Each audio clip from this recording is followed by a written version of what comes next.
What's up, everybody? Welcome to Transition Tuesdays. For this Tuesday, August 25th, 2020, I am your host, Russ Williams. I'm so glad you could be here today. I'm quite aware you could have been anywhere in this world today. I know you could have been anywhere in this world today, but you decided to be here with me, and I appreciate that. And more importantly, I appreciate you.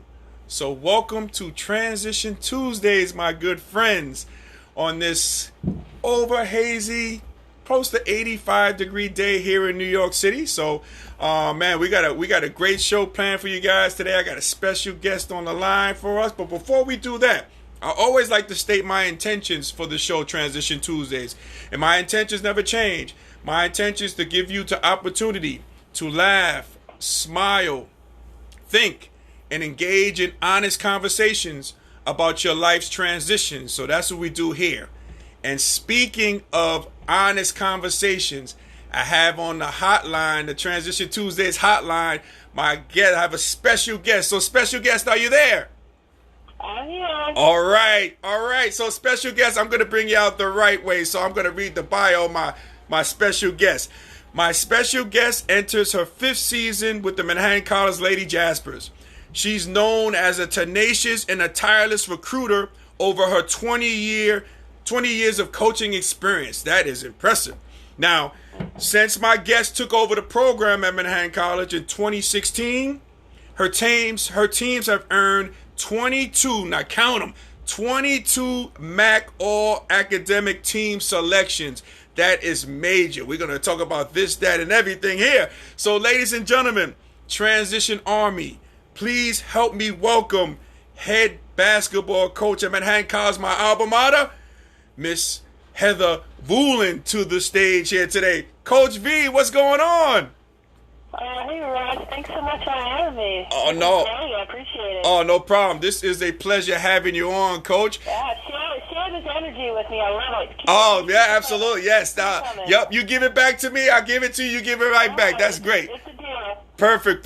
We have Al watching us today. What's going on, Al? Welcome to Transition Tuesdays. Welcome everybody who's joining us, and I'll be shouting out your names as well. So, Coach V, now, Coach, can I call you Coach V? Is that okay? Oh, yeah, that's what the girls call me to my face. I don't know if they call me behind my back, but yeah, good. Gotcha. So, Coach V, so now I can't see you, and as my man David is joining us too. What's going on, David? Welcome to Transition Tuesdays, my friend. So, Coach, I can't see you, but I like to bring my guests. I like to make them feel at home. So what I did for you, Coach V, is I had to dig in the crates because I love playing music for my guests. So I had to dig in the crates here to get this song that I think you might enjoy here, Coach. So I'm going to play this for you. You let me know if you can hear it, okay? If not, I can turn it up. But here we go.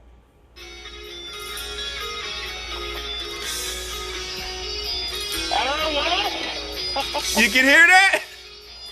That's right. Guns N' Roses, right? Yep. Wow, Sweet Child of Mine. Man, I had to dig heavily in my crates. I have all different types of music, all that I love. So, but somebody, a little birdie told me that this is one of your favorite songs. So I had to play it for you. Yep. In 8th grade, I was walking off the basketball bus to a game, and this song came on, and I just remembered how energized and ready to go I was. So it's always been just one of my favorite songs. So that's actually the last year or 2 years I've walked out to Manhattan Madness to this song. Really? Wow. Yeah. Okay. Man. Also, I like Welcome to the Jungle, too. I like that for Guns N' Roses, too. Yeah, that's a good one, too. Yeah, that is a good one. That is a good one. Cool. All right. I'm loving the vibes. I'm loving the energy. All right. Perfect. Hey, so, Coach, I always ask everybody this when they come on. How are you and your family during amidst these 2 pandemics that we're going through? You have COVID-19 and you have the social injustice that's going out throughout the country. So how are you and your family doing, coping with everything? Fortunately, we've got strong faith, so we're getting through it together. I'm blessed. As a lot of people know, I've just finished my 15th year of marriage. Kevin and I celebrated it August 12th. Congratulations on that. Yeah, we got 2 beautiful children, Jack, who's 9, and Ava, who's 6. and we call ourselves Team Vulin. All right, so we work together on whatever road comes at us. We're in it together, and so I'm very blessed. Fortunately for me and my husband, we're both able to work from home, so we didn't have any major upheavals in terms of work or anybody getting let go or anything crazy like that. Right. Fortunately, my job is flexible enough. I was able to help finish my kids with schooling in March when COVID shut it down. So Jackson will be going into 4th grade and Ava will be going into 1st grade. So we're doing well. Nice, and, nice. And like I said, we're in it together. We communicate with each other. But I do feel real bad for my children in terms of just, we take the virus very seriously. We're very diligent in terms of, wearing our masks, being 6 feet apart. Yeah. Really just being outside for when it's essential and not really putting ourselves in position where we're not where we could get it. And so, I think the kids get jealous because obviously some people don't believe in the 6 feet apart or wearing a mask and they're ready just to kind of get on with life. But we're going to stay diligent and pray every day that there's going to be a vaccine or an antiviral that'll be developed soon that can kind of get us back to normal. But until that happens, we're going to be diligent together. And then obviously in terms of the social justice, we all just got to do our part. In terms of if you're a Christian, you got to be a Christian in terms of how you treat people, and we all got to do our part and do more. Yeah. So people are safe when they go outside or drive their car or do any daily activity that most people just take for granted. Yeah, absolutely, absolutely. Now, you talked about, before we go on, we got Gina joining us. What's going on, Sister Cuz? Welcome to Transition Tuesday. Welcome, everybody who's just joining us. So you mentioned, and also we got Chris Williams, a.k.a. Uncle Smoothie, the voice of the Jaspers, joining us. All right, great. Hey, so, Coach, you mentioned about, you got the kids at home and you had to take part in helping them, learn at home and stuff like that. Was that a chore for you? Because I could imagine that could be more stressful than coaching. But what I'm hearing with the younger kids. Yeah, so I've got 2 very bright young children. That's great. But I think they both suffer a little bit from ADD. So in terms of online learning, that's tough at times. Their attention span is a little short. Fortunately for me, before I became a college coach, I do have a teaching degree. So I think I was more ready to kind of jump into that mode than a lot of other parents. Right. So it went really well. But obviously it's just long days because you teach during the day and then I would schedule all my meetings and phone calls afternoon until late in the evening to get everything in. Right. Yeah. But, right now, the Jack and Ava school is planning on doing the hybrid, so they may be going back to school for 2 days, and then the rest will be online. So, obviously, we're going to see what the world looks like in a couple weeks when they start, and if we feel comfortable, we'll send them, but if not, we'll probably keep them home. Yeah. So I know, you have to entertain. You got to wear many hats as a parent, but especially during this time, you got to wear many hats. You got to entertain.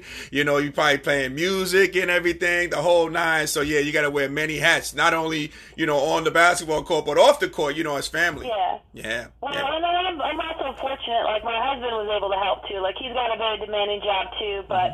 Obviously, there's sometimes certain meetings or phone calls you can't move to a different time. So we were able to work together and, provide, I feel like, a good education for our kids. And if we have to do it in the fall, we'll do it in the fall. Gotcha. So we'll see. Gotcha. Hey, I always wanted to ask a coach this question. I've had many coaches on, but I never got a chance to ask them the question. But for you, Coach, I asked you. So I just played your Guns N' Roses "Sweet Child of Mine" for yourself, right? Yeah. So, is there like a go-to song or a go-to music that you like to listen to, like when you drawing up the game plan, or you just get a chance to relax before game time? Do you have a go-to song that you usually play for yourself? I'm kind of eclectic with the type of music I listen to. But artists that I really enjoy, I'm from Minnesota. I love Prince. Oh, okay. He's one of my all-time favorites. I can't say enough. Yeah. In terms of just every day listening. I love jazz. I love Louis Armstrong, Ella Fitzgerald. Wow.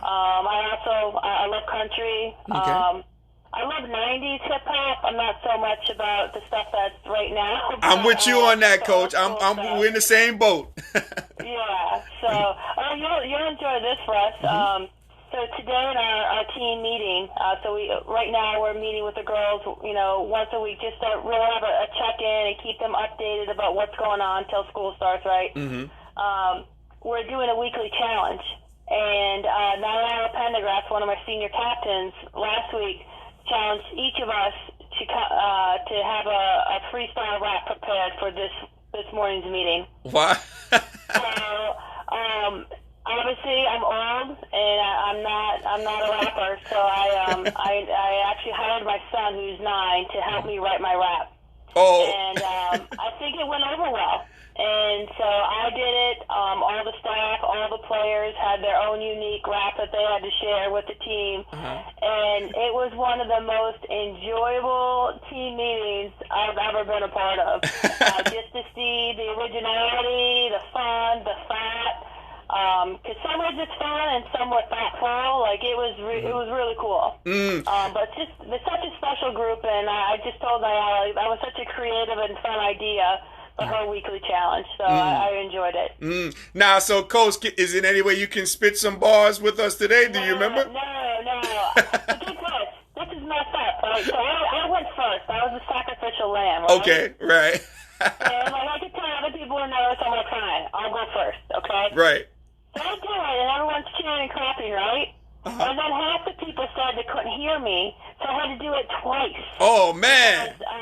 Because when I was doing it, Pam was kind of beatboxing behind me. Okay. Me. And I guess for some people, they heard her over what I was saying, so I had to do it twice. So, oh, man.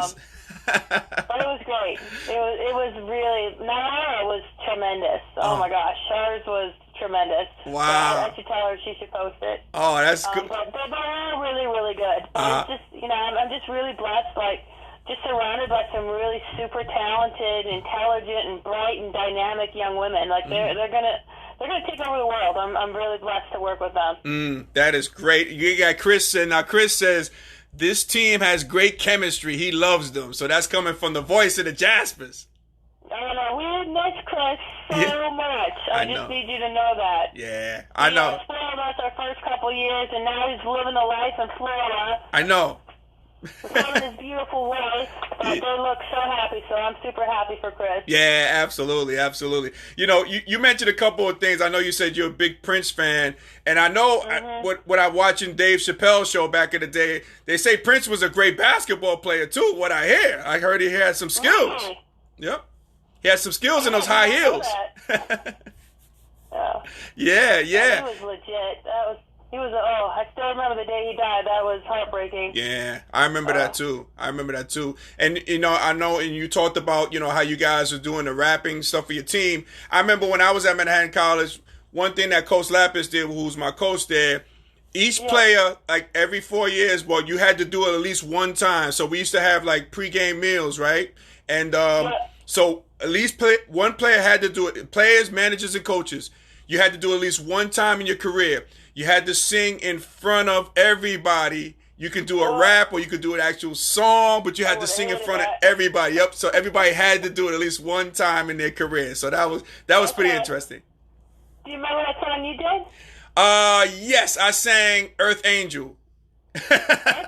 I like it. Okay. Yep, I sang Earth Angel. I was terrible at it, so I won't be repeating it now too. So I was terrible though, but it was fun. Okay. It was fun. We got Tony joining us. What's going on, Tony? Welcome to Transition Tuesdays. Cool. Man, so we got that going on. So talk to me, Coach V, before we get into, you coaching at Manhattan College and everything. When was the first time you fell in love with basketball? Do you remember like the time in which you fell in love with basketball? Yeah, I'll be honest. When I first started playing basketball, I didn't think it was physical enough when I was younger. Okay. So, you know what I mean? Like, I was more like, I love football because you could, like, knock people over. And then the more I watched it, like, when I was growing up, it was the Lakers Celtics. Yes. Like, the more I watched it, I just absolutely fell in love with it. Mm-hmm. And obviously, the older you get, the more they let you play a little bit, so it was more enjoyable for me. Mm-hmm. But I would say I started playing probably not till like 5th grade. It was late. Like, now I got my own children and they're playing in 5, 6. But for some reason I started later. But I absolutely love it. Great. We got Gaywana joining us. What's going on, Gaywana? Welcome to Transition Tuesdays. Appreciate having you and everybody else watching too as well. Okay, so you fell in love with it then. We got Ross joining us. What's going on, Ross? Welcome to Transition Tuesdays, my friend. So you fell in love with it then. When did you know that you wanted to coach? Did you get like an epiphany? Hey, I want to coach, or because I know you played the sport as well. Yeah, I would say probably when I was 14. Mm-hmm. So I've wanted to do this, now, I'm 44, so like 30 years, right? Mm-hmm. Crazy. Yeah. But I, in junior high, like I would go to basketball games when we weren't playing, and I would sit behind the bench of the coach that I wanted to watch. Mm-hmm. So I still watch the game, but even in junior high, I was watching coaches because I wanted to be a great coach, a great leader. And it just added a whole other dimension when I actually went to games by doing that. Mm-hmm. Man, okay. Man, so you did that, and you had a good... So, did you grow up with, a big family? Did you have brothers and sisters that you participated in sports with? Talk to me a little bit about your background. Yeah, so I've got a nice-sized family. I've got 4 sisters, 2 older, 2 younger. Okay. I was the only one that was really... that played sports in high school. Uh-huh. So I always get jealous when I'm talking to recruits or talking to my players, and they had all these people that they could play against, to compete against, and that would have been so much fun to have that. But but it's still fun to have such a big family because they've been so supportive throughout my whole journey. Right. And obviously, when you have people to share the journey with, it just makes it even more rewarding. Mm-hmm. Perfect. We got Kelly joining us. Kelly Turner-Brown joining us. Welcome to Transition Tuesdays, Kelly. Also, we got Richie joining us, too. Welcome, Richie. Welcome to Transition Tuesdays with my special guest, Coach Heather Vulin, joining us here today. Now, we talk about Manhattan College, right? So, talk to us a little bit, Coach V, about the upcoming season. And if you would, maybe you can't answer this, but do you think it's going to be a college basketball season?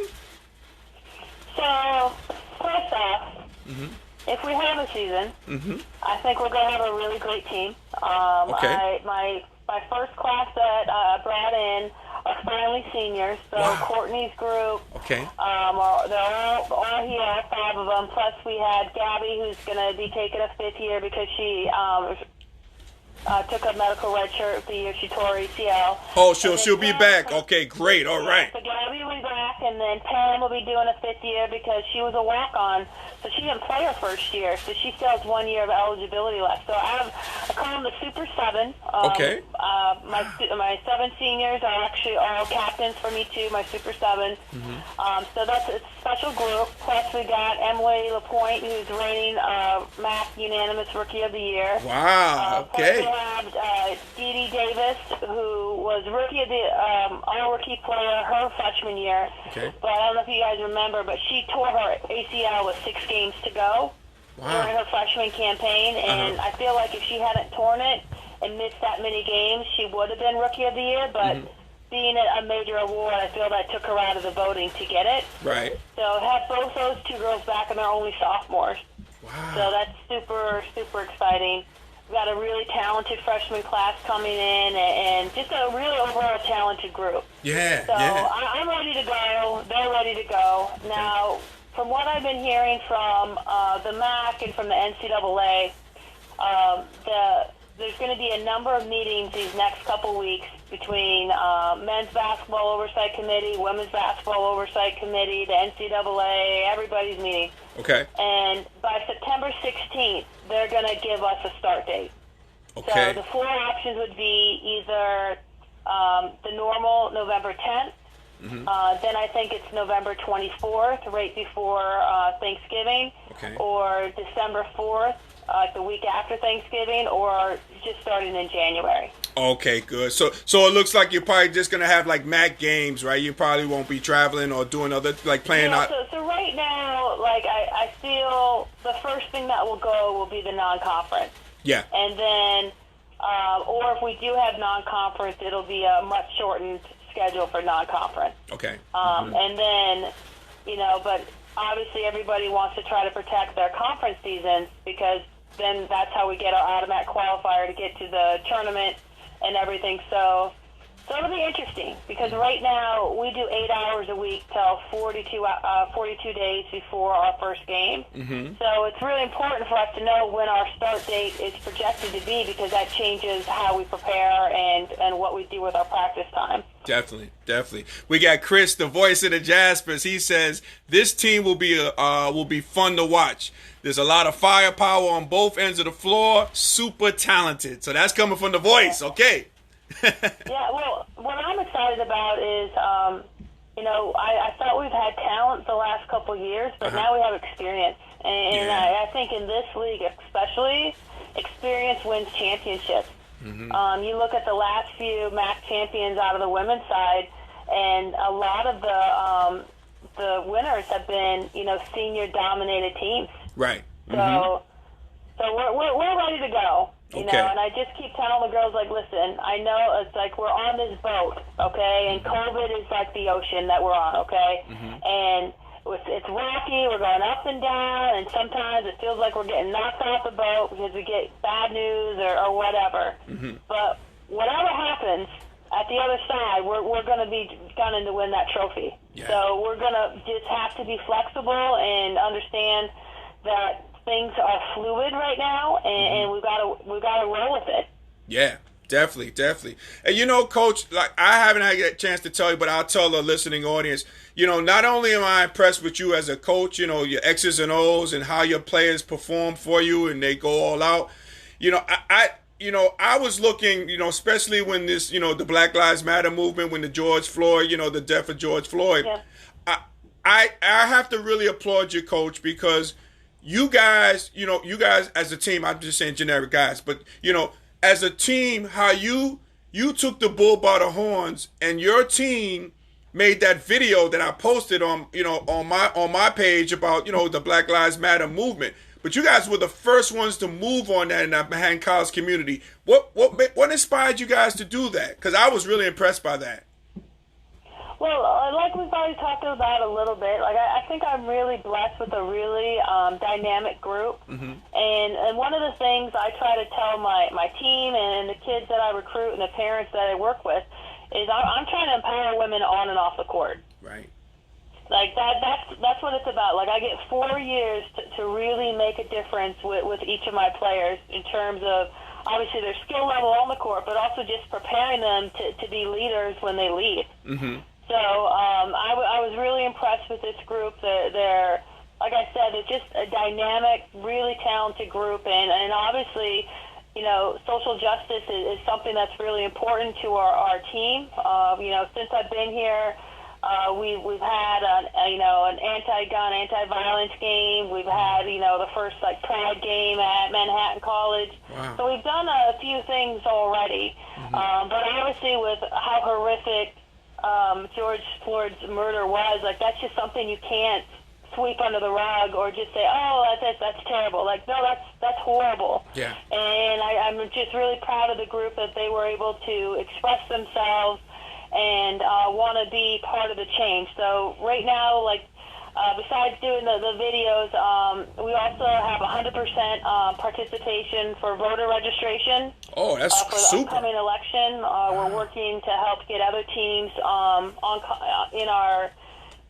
campus and across the country to vote. That's a big voting initiative that not only our team has, but the MAC SAC, our Student Athlete Council for the MAC, that's great. Is really pushing and going behind, and I feel like all the MAC sports are really working on that.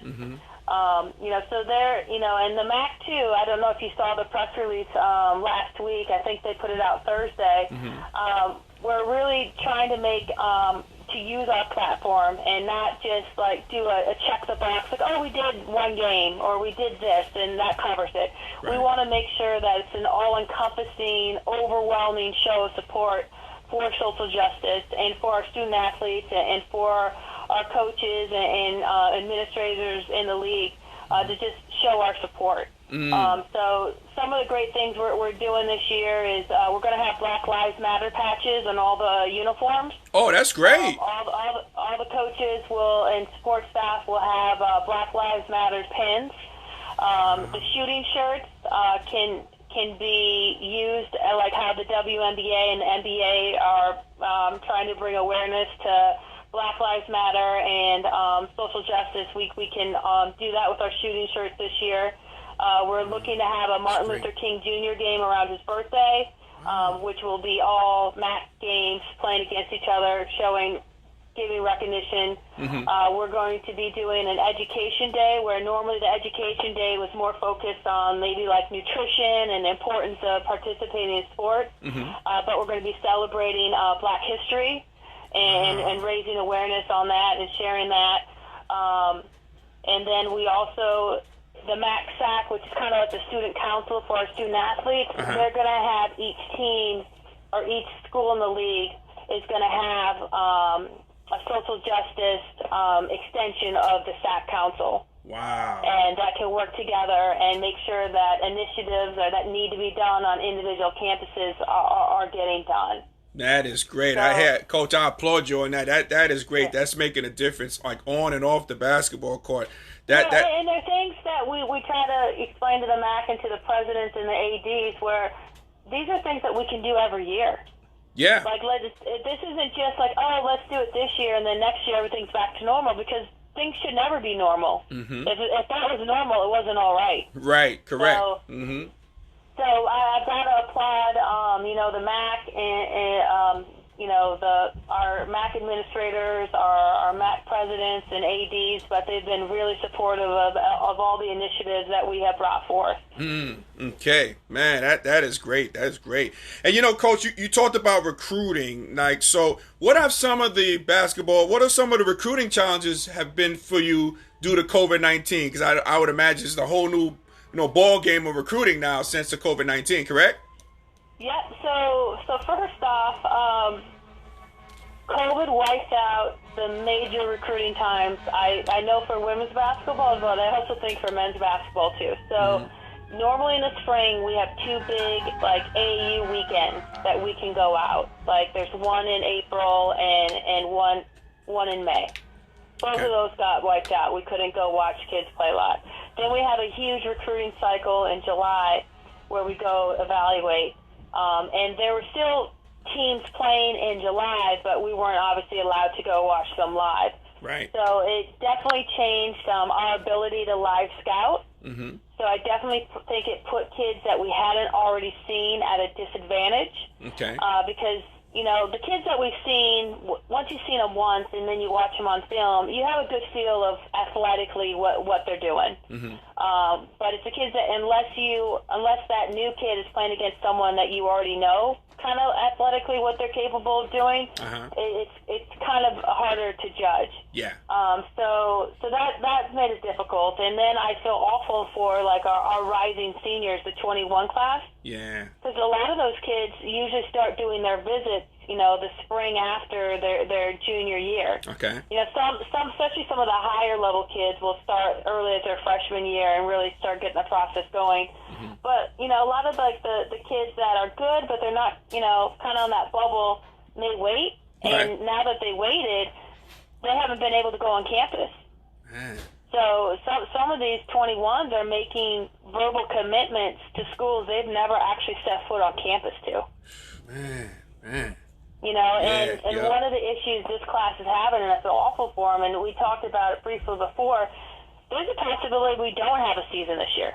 Right. All right. If COVID goes wrong, so now those 21s, if they don't make their decisions early, they could lose out on scholarship opportunities, because most coaches, if you could keep a senior versus bringing in a freshman, what do you think you're going to do with that scholarship? Yeah. So it's a lot of pressure pressure on the 21s, on them and their parents, and I feel awful for them. Yeah. Fortunately for us, I can't talk about our 21 recruiting specifically, but right, I feel like my staff and I've done a really good job in light of it, and we're excited about where we're at, even though with all the obstacles we've been facing with the trying to finish up this class. Absolutely. We have Karen joining us. What's going on, Karen? We also got Steve Boyle, one of Manhattan College's finest, joining us. Man, Steve says, great stuff, Russ. Always glad to catch up at least a few minutes of the show. Stick around, Steve, man. Come on now. Stick around. Yeah. Thank you for your insight and sharing, Coach. Giving you a lot of kudos out there, Coach. Hey, so, Coach, and so the question I had for you was, okay, so I know the recruiting is tough. It's changed the world for everybody, basically, in terms of basketball recruiting and just recruiting in general. Also, we got Jacqueline joining us too. What's going on, Jacqueline? Welcome to Transition Tuesdays. So we did the recruiting. You talked about the recruiting. Now, here's a question I have for you. This is like a sidebar question for you, Coach V. So I know your husband, Kevin. He played basketball, right? He's a basketball guy, right? Yes. Okay. He played at Sacred Heart, I think. I was doing some research. Sacred Heart guy? Yep. Okay. Yep. Cool. Now, are you familiar with the movie Love and Basketball, Coach V? You ever saw that movie? Of course. Okay, all right. Because this seems like this is a real life love and basketball thing. How did you meet your husband, Kevin? Because again, this is the like basketball stuff, which I'm in. I really get enthusiastic about talking about people who marry somebody who's played basketball, what have you. Yeah. Just want to get a dynamic. So how did you meet Kevin? Or did you guys meet going to see Love and Basketball? How'd you guys meet? Yeah, it worked out great. My first D1 coaching job was at Sacred Heart. Okay. And he was on the men's staff when I joined the women's staff. Okay. Okay. Okay. And what was great about that is he had just finished playing overseas. He had played overseas for like 7 years. But fortunately for me, he messed up his shoulder, so he retired early. Oh. And that's when he came back and was on the men's staff, and that's how we met. If he hadn't messed up his shoulder, he'd still probably be overseas playing to this day. So, wow. But he's been incredibly supportive. Besides obviously being a great player and a great coach, he went back and got his MBA, and now he does finance and has been very successful with that. So very happy for him. And he still coaches, but now he coaches our children, right? which is fun for me, because then when I go watch them, I can just be mom. Right. And he gets to coach them, but obviously there's sometimes I want to coach them also, but when I watch them, I just try to be supportive and be the loudest mom in the gym. Yeah. So when you get home, do you find yourself, because again, you're a coach by nature, you're a teacher by nature, so let's say when you get back home, do you see yourself like kind of coaching your kids like you would be coaching like your regular players at Manhattan? Do you ever find yourself falling into that kind of a trap type of deal? Yeah, it's funny, and I make this joke with my players all the time. Like, I'm used to people listening to me. Right? Like, as a coach, as a head coach, too. Like, I say something, people usually do it, right? Right, yep. So then when I'm dealing with a 9-year-old and 6-year-old, they're like, come on, Mom, like, you know what I mean? So it's just funny that I get so used to people, listening and being respectful, and when my kids are, I'm like, excuse me, do you not know who I am? Like, what are you doing? Yeah, So I just, kind of just puts you back in place. But, they're both awesome kids, and fortunately for me, they both love basketball. So what we've been doing during the quarantine is my husband and I take turns taking them outside for workouts. Since there's like a 3-year difference, they're at different stages of their game. So we just find it's more successful when we do one-on-one coaching with them than to try to have them together. But even though Jack missed his AAU season, I feel like he got a lot better this summer because we really worked on his handles. Because obviously he's a giant. He's super tall like my husband. Right. And normally when he plays with his team, he's got to be the big guy. Yep. But now when it's just skill development, we've been really working on his handles so he could be almost like a point guard. Okay. And then Ava is 6, and now she can easily make shots at the big basket with the normal ball. There we go. And now that she's making shots, she's like, this game is awesome, right? so it's been a lot of fun, and it's been nice to get that extra time. That's one thing. Like, everyone looks at all the negatives of COVID, Right. But obviously some of the positives is I'm never going to get this much time with my kids again. Yeah, definitely. Yep. So obviously there's times I've got to work and they've got to kind of entertain themselves. But those moments when I can get a workout in or just spend extra time with them, it's awesome. And I just I try to tell them, even when they get frustrated, like, or even like when we have a family dinner, sitting down all of us together, like little things like that are awesome that we may not get to have that, especially once they become teenagers and they're super busy with their own things going forward. Yeah, definitely. So your family there. Hey, Coach V, talk to me a little bit about, before we do that, we got Stephanie joining us. What's going on, Stephanie? Welcome to Transition Tuesdays. I think this is the first time, a newbie for Stephanie joining us. Welcome to the show, though. So, Coach V, you talk about your family, and I know you have your basketball family.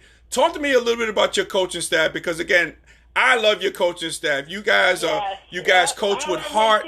Man, I love those. I love those ladies. Talk to me a little bit about them. Can you break down each person for me? Yeah, so, Okay. Well, first off, I'm really blessed. Coach Allie and Coach Callan have been with me the entire way. All right? So they've been with me the entire journey. So that's just extra special. Okay. When you have that continuity. And obviously, when we took over, things weren't in the best shape. Right. Okay? And it was a lot of blood, sweat, and tears to kind of get us to where we are right now. And to have, Allie and Callan, be there every step of the way, it's just extra special. And so Allie, and what's really cool is everybody that's been on my staff has got promoted. I've been able to, if people leave, I've been able to promote within. Okay. And it just demonstrates their growth and their talent, which I'm super excited about. So Allie, when she first started for me, was my third assistant. Now Allie's my top assistant. Wow. Allie's originally from New Jersey. If you ever want to have some good conversation with her, talk about Eagles football or the Wawas. Okay. Okay, and Wawas. Okay. Don't even try to tell her that Sheets is better than Wawas. You might lose a friend on that one. But Allie's, she's tremendous. Really high basketball IQ. Okay.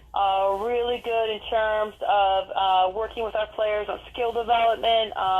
I love her workout. She does a great job with the girls. She's got a tremendous personality. She's been an outstanding recruiter. Had some really good connections in terms of recruiting. So she's just been a really special person and coach to work with. Okay. And like I said, obviously, I mentioned earlier, I want to empower women on and off the court, right? Right. Well, that also includes my staff. I can't wait for the day when each one of them has their own program. And so, Allie's definitely really close to getting there, and I'm really excited for her for that. And then Coach Callan, the cool thing with Coach Callan is I actually recruited Callan out of high school. Wow. So I've known Callan since she was going into her senior year of high school. And, so that's been kind of a special journey for me because I've got to know her as a recruit. I didn't actually get to coach her, though, when I was at Sacred Heart, because the year she came in was when I'd left to go to Villanova. And at that time, the Villanova opportunity was just an opportunity of a lifetime to go there and work for Coach Peretta. Yeah. I always stayed in touch with her and her family. She played overseas for 5 years, and the year I got Manhattan, she was actually my first hire. And the way I work, Russ, is I think you got to earn everything. Yeah. So even though I knew her and I loved her, she had never coached before. So I said, if you want to work for me, you're going to have to start as my Dobo or my grad assistant first. like I feel a big part of coaching is you got to earn your stripes. Absolutely. And so, and she's like, yeah, I want the opportunity. I just want to have the opportunity. And she's come in, and anything I put her in charge of, she just hits out of the park. She's the one that does our monthly newsletter, which has been really instrumental in terms of drawing, alums and boosters, to really feel connected with our program. She just does a beautiful job of really bringing people in. She's worked with our wings, but now she's working with our post players. And this last year, when I moved her over to work with the bigs, I really felt like Courtney just had a breakout year. Like, obviously, that's hard to say about a kid that was Defensive Player of the year before. Right. But, Courtney at the end of the year was recognized as one of the top 5 players of the week for how well she was playing at the end of the year. Like, that's crazy across the country. Man. So Callan has done an incredible job. And also, Callan, and I want to stress this too, Coach is the reigning MVP of the co-ed alumni basketball game at Hank College too. So we gonna give her that title too. yeah. Coach Callan doesn't miss. No, she doesn't. No, she didn't miss that day. I'll tell you that. Yeah, no, and so it's fun. So Coach Callan played overseas for 5 years, and then my assistant Rena Wakama has been with us for the last 3 years, and she's done an incredible job. Same thing. She started as our Dobo, and now she's a full-time assistant. She's just fun. Like I can't express enough how much she impresses me. Obviously, Allie, I knew when I hired her, she worked for one of my close friends in coaching, so I had a comfort level because she worked for someone that I really liked and respected. Callan, I knew, but Rena, I didn't know from anybody. But she was so impressive when I spoke with her. I just wanted her to be a part of my program. I thought she was a winner. I thought she'd be an incredible mentor, and I was just excited to work with her. And she's just done an incredible job of bringing just, a different perspective, just energy. Right. And I have her practice sometimes, and she just knocks anybody over. You know what I mean? She's not a big girl. She's a guard, but she just has such a tremendous fire to win. Yeah. So she's really a lot of fun to work with. And then our most recent addition has been Kiki Griffin, our director of basketball ops. And Kiki, what's cool with Kiki is she originally we got to know her because she just wanted a summer internship while she was in college. So going into her senior year, she's from Harlem. Her coach knew me, so she suggested, hey, I'll reach out to Heather and see if she has a spot for you to volunteer. And so I did, because who's going to turn down free work, right? Yeah, right. So Kiki came in and was so good. I just remember telling Kiki when she left, like, listen, I want to hire you someday. And she's like, oh, that's so nice. And I'm like, no, I mean it. I really want to hire you someday. So we stayed in touch, and then when the position opened up and she was done with grad school, we didn't want to interview anybody else. She was just the clear number one, and has just done an incredible job, keeping us organized as the Dobo, and really just bringing value. Like, I think one of the things that, advice I would give to young coaches or just anybody in any type of career is just don't do what they ask you to do. All right, so if you're just going to be like, oh, here's my list, I'm going to do my list and I'm done, then you know what, you'll probably be solid, okay? Yeah. But, like, for me, I love surrounding myself with people that want to add value to what we already have and bring ideas and want us to be great. And I feel that's one of the things all 4 of my assistants do is they're not afraid to share ideas and bring ideas to the table. And Kiki's done a really great job with that. And she's also, in light of all the social justice issues been going on, she's on our diversity council here at Manhattan College. Okay. And I just think for, someone that's, I think she's 24, to be able to kind of be put in such a really important position and like at such a young age, I'm just really excited for what the future holds for her. That is great. That's great. We have John Lee joining. What's going on, John? Welcome to Transition Tuesdays, my friend. And Chris says, the voice of the Jaspers, says the staff is amazing. I concur on that, Chris. And I've seen it firsthand. And you know, one thing I definitely commend you for, Coach, is you guys have that sense of community. You guys are enthralled in the Manhattan College community. I mean, it's not even about basketball, what you guys do there at the program. So I really appreciate that about you and about your program as well.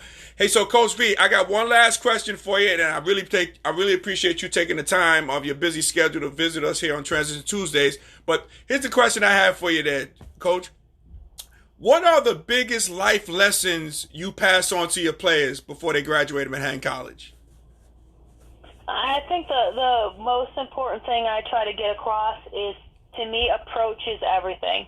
Mm-hmm. Like our motto is play green, and that means everything we do at a championship level. Mm-hmm. Like I sometimes don't sleep at night if I don't feel I'm getting through to a kid about the right way to do things, the right way to carry yourself. Uh-huh. All right, because as a coach you get 4 years, but in the grand scheme of it, that 4 years flies by. And, yes. Like I would say I want them to all be great on the court, but I want them to be ready for what the next 40 years is going to hold for them. Mm-hmm. And I want to be able to help them understand what needs to be done to be successful in terms of being someone that people can count on, people can respect, people can trust. So I really focus a lot on approach and, being able to sacrifice to be a part of something bigger than yourself. And if I could get those two things across, then I think I did a good job. Okay. Nice. Perfect. Oh, I got one more question I'm just thinking about. Hey, Coach, if you weren't coaching, what would you be doing? I told my husband, if I'm not coaching, I'm going to be a trophy wife. That's what I told him. No, I like that answer. If I wasn't coaching, I would see myself probably teaching. Okay. I'm a teacher now, but it's just I teach basketball. Right. Mm-hmm. I would do something either with teaching or I love marketing. That's one of the fun parts of our job, just different things that we're trying to promote. Because obviously, running a college program is also kind of running like a small business. Yeah, absolutely. Yeah. But yeah, if I had to do something other than coaching, I could see myself being like a teacher or a professor. Oh, that's cool. That is cool, man. Great. Hey, so Coach V, I appreciate you coming on the show today. I always wanted to have you on. I mean, I love the great things you're doing as a program. You always help me. From the alumni perspective, you've always helped me as well. And again, like if you're a recruit out there for Coach V, I tell you what, one thing I haven't had a chance to really talk to you about this, Coach, was I really admired the fact, even when your players graduate, right? But again, I had a chance to be in a meeting with you in which you're advocating one of your players to get in the Hall of Fame. And again, I got to tell you this, Coach, and I didn't get a chance to tell you that with you advocating for that player, nobody on the council didn't really know about that player. But until you went to bat for that player is going to get into the Hall of Fame eventually. And that was because of you going to bat for your players after they're done, when they're finished playing. So I got to really, take my hat off to you on that and how you really mold your players, on and off the basketball court. That's what I really respect. I appreciate that, Russ. And Russ, I appreciate how much you give back to Manhattan College. Thank you. You're whatever you can do, I feel like you're always trying to help promote. And, so you're just a tremendous alum. Even though you're not a women's basketball alum, you're a tremendous alum, and we appreciate you. Thank you so much, Coach. I appreciate that. And, again, we got to have you back on another time. Okay, Coach? Okay. All right. Thanks, Russ. Have a great day. Hey, you too. And I look forward to seeing the Jaspers play, the Lady Jaspers playing, and they're going to be cutting down these nets this year. So they're going to do it. We're going to be social. All right. Thank you, Russ. No problem. We're going to be social responsibly doing it too, right? Yes. Here we go. Thanks again, Coach. Okay. Appreciate you. Thank you. Okay. Bye-bye. That was Coach Heather Vulin, the head women's basketball coach at my alma mater, Manhattan College. We got Annette joining us from the D. What up, though? We also got Bonnie joining us as well. Welcome to Transition Tuesdays. I believe this is Bonnie's first time joining us. Bonnie is a newbie, so welcome to the show. Appreciate having you. Oh, so that was some great talk. That was some super talk here. And Heather's joining us. Heather says, thanks again, Russ. Appreciate it, Heather. Coach, appreciate it. And John wants to know, when does the schedule come out? John, I'm not sure. Heather, Coach V, she did talk about it. They're in the midst of talking about if there's going to be a season, and we're going to see if it's going to be a max schedule. They might bypass the non-conference games, so they're in the wait and see mode on that. But once I find out there, John, I'll post it. The women's schedule at Manhattan College. I'll post it for everybody to take a look at that once they get that together. Hey, so guys, man, that was a great interview. And, as we do here in Transition Tuesdays, we transition to current events. So what I want to do is talk about briefly, I want to talk about the Republican National Convention, the RNC. It's calling to see if anybody did you see day one? Day one took place yesterday. Day one is in the books. Will you be watching? Did you watch day one out there? Everybody, just type in. Just let me know. Did you watch day one of the RNC? Are you going to watch tonight? I think the keynote speaker is the First Lady. She's going to be the keynote speaker. Hopefully she'll come up with her own speech. That's an inside joke. But so we'll see on that. Couple of highlights from yesterday on the RNC. You had the St. Louis couple. I don't know if you guys know the St. Louis couple who was pointing guns at protesters. They were featured speakers for the event. And again, I'm going to be objective. I'm going to you got to have the other side have their conventions and have their say so of why they think this president should be reelected. So, you had the St. Louis couple who was known for pointing guns at these protesters during the Black Lives Matter movement. We got Gina she says, I'm not messing with those folks. Now, Gina, okay, before I'll have a little break right here. Gina, you gotta be objective. You gotta take a look at what's going on. We gotta be involved in the whole process. So I do recommend, sister, cuz you and others to watch the Republican National Conventions. Stay involved with it. Stay involved. As Karen said, I watched as much as I could take, about 6 minutes. See? Well, okay, there you go, Karen. But Karen tried. She attempted to. So we got to make attempts. So Gina also says, I'm at Sprint Mobile playing up. Wait. I'm at Sprint. I'm getting older here. I gotta really get closer to the screen and read this here. I'm at Sprint T-Mobile playing up. Folks want to get close to see 6 feet, people. That's right. Give them 6 feet. That's right. So when you be 6 feet deep, 6 feet, social distancing, even when you out and about. That's right. That's what we promote here, right, guys? That's what we promote. What does Gina also say? She says, I'm involved. I can catch what I missed on the reruns. That's true. You can, sister, because I ain't getting on you. But I'm just saying we need to be engaged. So, what else went on at the RNC yesterday? You had former U.S. Ambassador Nikki Haley. She made an interesting point, and I want to run it by you guys. She said the following. She says, America is not a racist country. That's what she said. America is not a racist country. I don't know if she lives in this America that I live in, but she made that statement. Do you guys agree about that? With that, do you agree that America is not a racist country? Well, Nikki Haley, she mentioned that yesterday. Also, some highlights. You had Donald Trump Jr.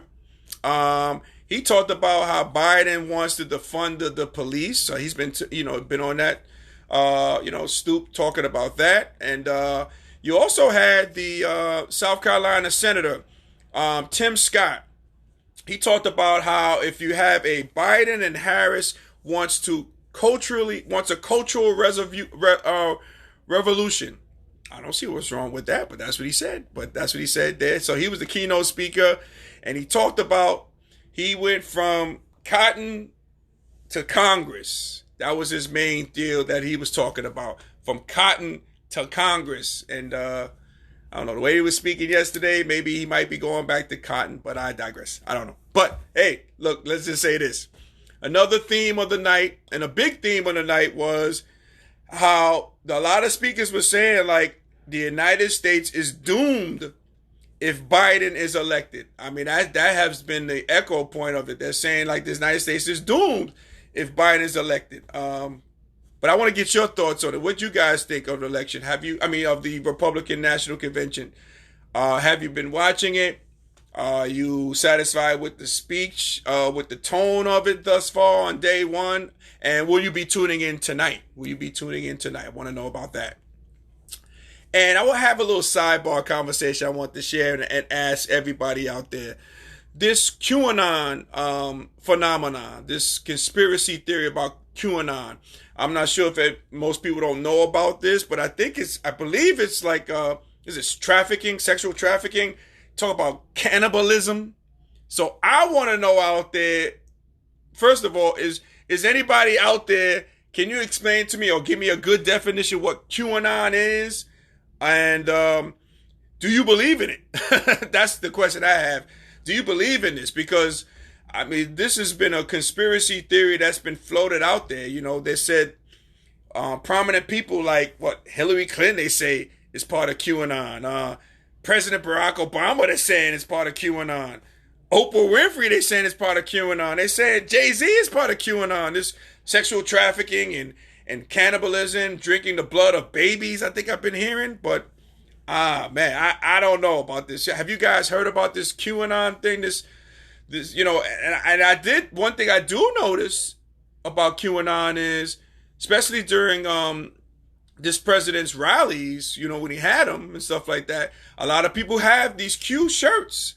So it might be something into it. I mean, he didn't denounce QAnon, but I want to get everybody else's take on it. Well, John says, never heard of it.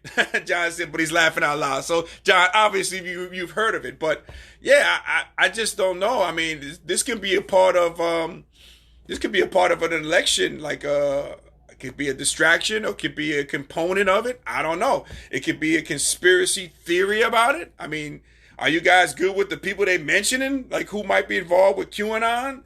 Does this thing really exist? I mean, I want to know if anybody out there can help me out on it. What exactly is this QAnon deal? And, how can this could this affect the election?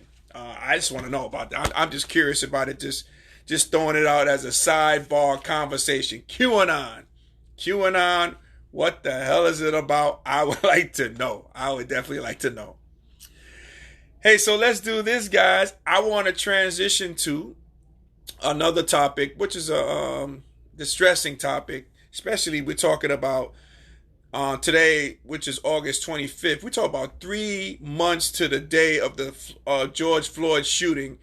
We have another shooting of Jacob Blake in Wisconsin. I want to talk a little bit about that. If you guys haven't heard about this, you had a young black man who was shot 7 times in the back, ladies and gentlemen, while his 3 kids sat inside the car he was attempting to get back to. The Blake family says that he is partially paralyzed from the waist down from the shooting from the hands of police. And right now it's been 2 days of political unrest and protest. I know there's been a lot of social unrest. I know they were bombing, like they lit up on fire, like I think sanitation trucks or what have you. I mean, people are fed up, man. And again, it's like, man, here we go again. What is going on here? We're talking about exactly today is 3 months, not 3 years. We talk about 3 months to the day that George Floyd was shot and killed. So now this comes about here. Mr. Jacob Blake.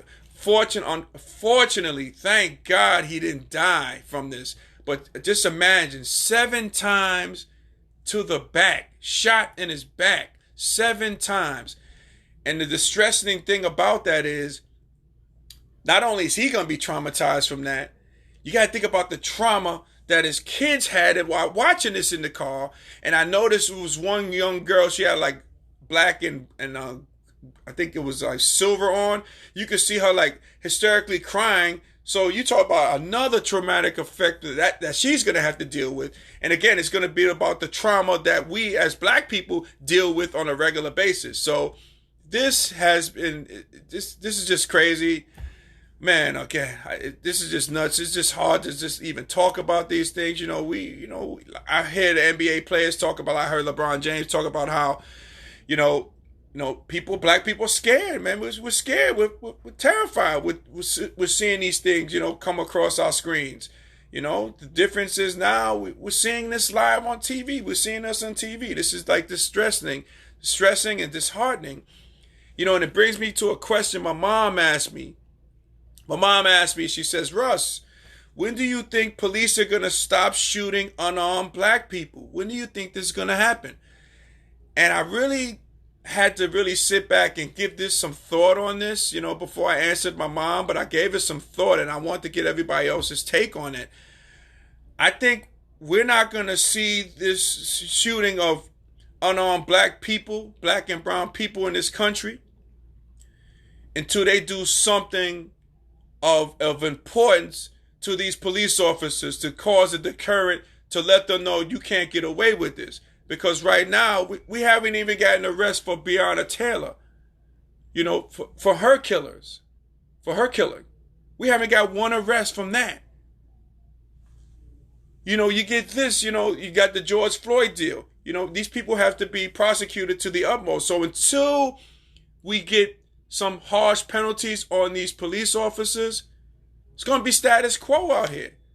So until that happens, so to answer my mom, until these officers are punished for their misdeeds, we're going to unfortunately continue to see this again and again until these officers are punished.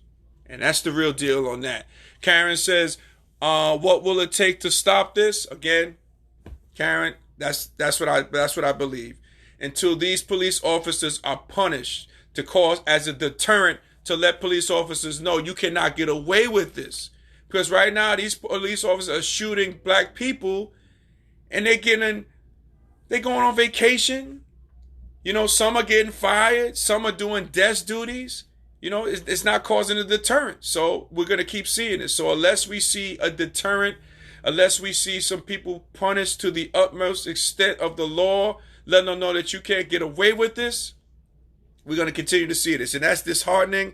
And that's fearful for me as a black person here in this country, let alone with everybody else who happens to be black or brown or what have you. It's really terrifying for me. It's traumatic for me to see this over and over again. And something has to be done. Something has to be done to serve this as a deterrent. Because right now, that is not going on in this country. So that's the answer that I have for you there on that, Karen. That's what it'll take to stop this. But so if we don't get this, if we don't get that, this doesn't serve as a deterrent, fortunately, we're going to see this over and over again, man. And it's so unfortunate. And it's, it's tough for me to even say that, but man, that's how I feel. That's how I feel on that.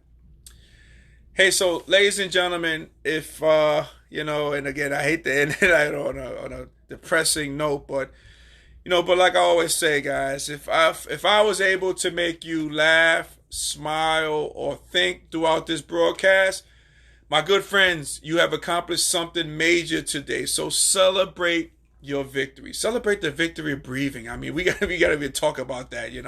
We're getting to the point we gotta celebrate. Just celebrate the small things. Celebrate your victory here, ladies and gentlemen. I always celebrate my victory for me to get a chance to talk to you each and every Tuesday on Transition Tuesdays, and I appreciate you guys each and every Tuesdays when we come on the show Transition Tuesdays and we talk here. So, as my theme music plays for us, I want to thank you guys from the bottom of my heart for you listening and taking part in Transition Tuesdays. I thank you guys so much for tuning in. Would love for you guys, if you haven't done so already, to follow me on I was going to say Facebook, I'm over here on Facebook, but Instagram. You can follow me on All World Transitions. You can also get my book, Transition Game Plan, Simple Steps to Achieving Personal Success. You can get that on Amazon.com, or you can always inbox me and I can get you a personal signed copy of the book, Transition Game Plan. And I got some more news coming up.